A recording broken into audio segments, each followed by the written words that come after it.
What's up guys, and welcome back to another instructional video. In this video, I want to cover how the plumbing works in a typical home.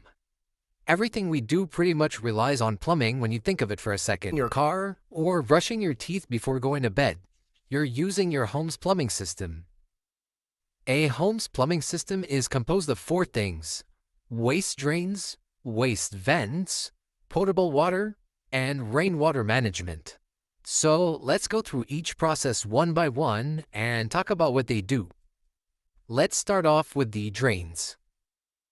Most homes have either ABS, PVC, or cast iron drain pipes and vents. These pipes are connected to all the fixtures in the home, such as toilets, sinks, bathtubs, and showers. When the fixture is used, the waste is carried inside these drain pipes that have a slight slope to them down the main drain, up until it reaches the municipal drain under the street. I'll also show where this waste goes later in the video. Every here and there, you'll find cleanouts like this. These are what give you access to the inside of the pipes in case there's a blockage. Most homes in the US also have these outside, so it's easier for the plumber to access it. As for pipe sizes, most toilet drains are 3 inches, kitchen and bathroom sinks are 1.5 inches or 2 inches if it's wet vented, and showers and bathtubs are 2 inches by code. The main stacks are either 3 inches or 4 inches depending on what the code asks for and your municipality.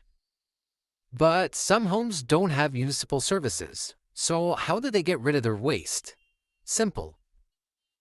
The main drain pipe that would normally go to the sewers goes into what's called a septic tank.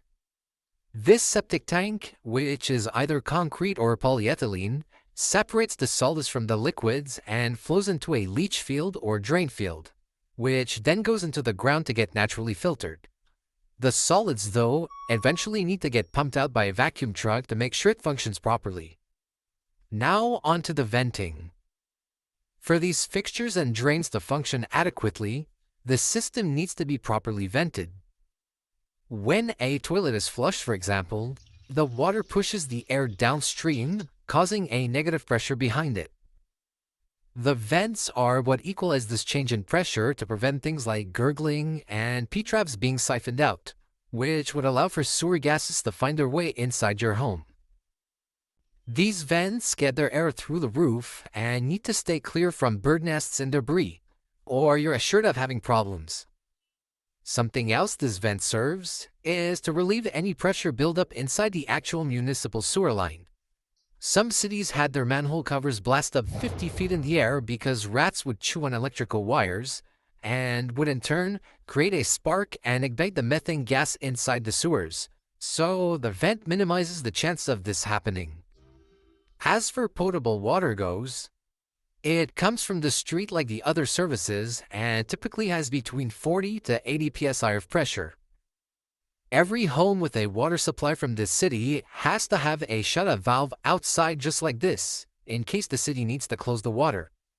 This copper line, which is normally 3/4 of an inch in size, comes into the basement through the concrete slab to another shut-off valve, which is only accessible to the homeowner. Here we see the hot water tank. Your hot water tank, which is either electric or gas-fed, is fed cold water to then heat it up and distribute it throughout the house thanks to the city's pressure. Some homes still have CPVC or copper lines, but new constructions use mostly PEX as it's reliable and quick to install. So, back to before's question, how does one get water if there's no municipal services?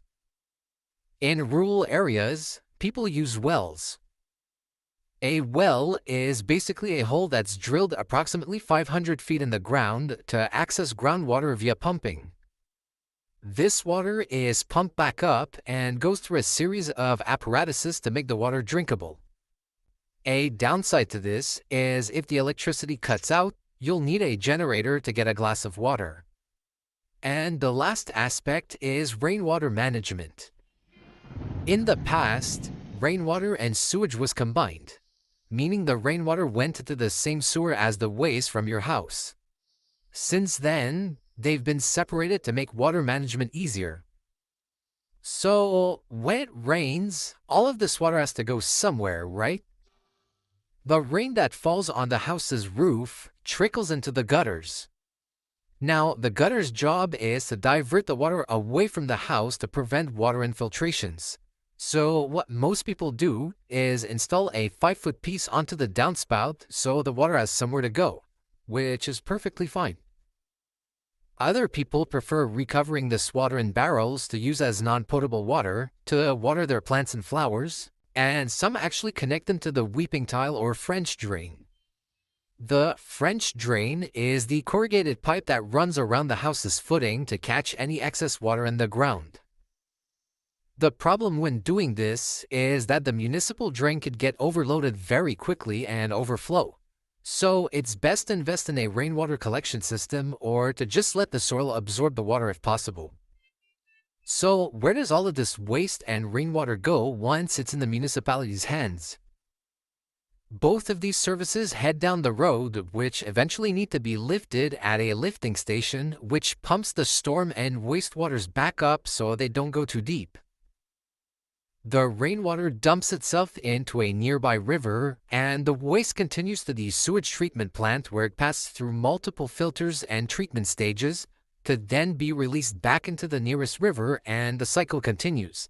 The water from the river is filtered and pumped back into the city's main as potable water, which is safe to drink. And that's basically how your plumbing system works. I hope this video clarified some things about how we use our water, and I believe it's important we all know how it works, as without it, we wouldn't have the same life quality as we have. Don't forget to share and give this video a thumbs up, and until the next one, thanks for watching.